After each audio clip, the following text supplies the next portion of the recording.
The serve, Negrito goes to...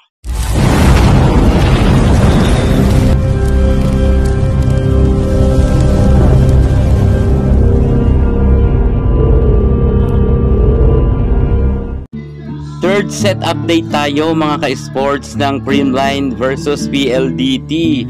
Itong marahil ang pinakamainit na bakbakan sa opening nga ng Reinforced Conference, kung saan ang PLDT ang nagdalaban at ang Creamline ay inabot na nga ng third set at tie nga ang dalawa kanina.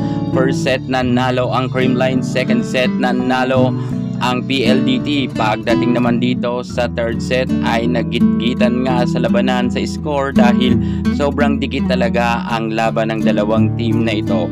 Kapwa ayaw magpatalo nga ng PLDT at ng Creamline Cool Smashers. Ngunit kahit mabangis nga itong si Samolenko at magaganda ang mga set ni Kim Fajardo, hindi pa rin sila umubra sa Creamline Cool Smashers dahil kumpiyansa talaga ang Creamline na sila talaga ang mananalo pagdating sa third set.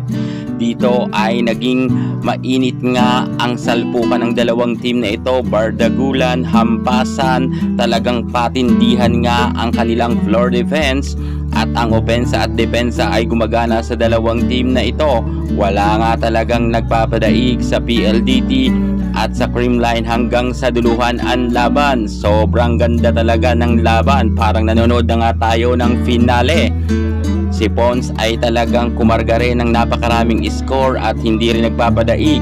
At syempre nabigyan naman ng yellow card si Samolenko magkatapos nga ito na mag-complain sa referee. At dahil dyan naging set point na nga ang Creamline Cool Smashers at nang naging set point na nga ang Creamline ay kinabahan na dito ang mga fans ng PLDT. Subalit na itabla pa to ng PLDT sa score na 24-24. Ngunit bandang sa duluhan na laban ay naungusan na nga sila tuluyan ng Creamline Cool Smashers at tinapos na nga ng Creamline Cool Smashers sa score na 24-26. Panalo nga ang Creamline Cool Smashers pagdating sa laban sa third set.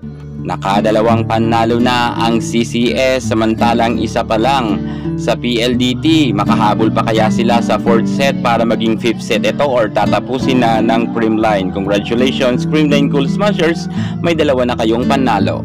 At sobrang napahanga talaga ako kay Mitch Gumabaw.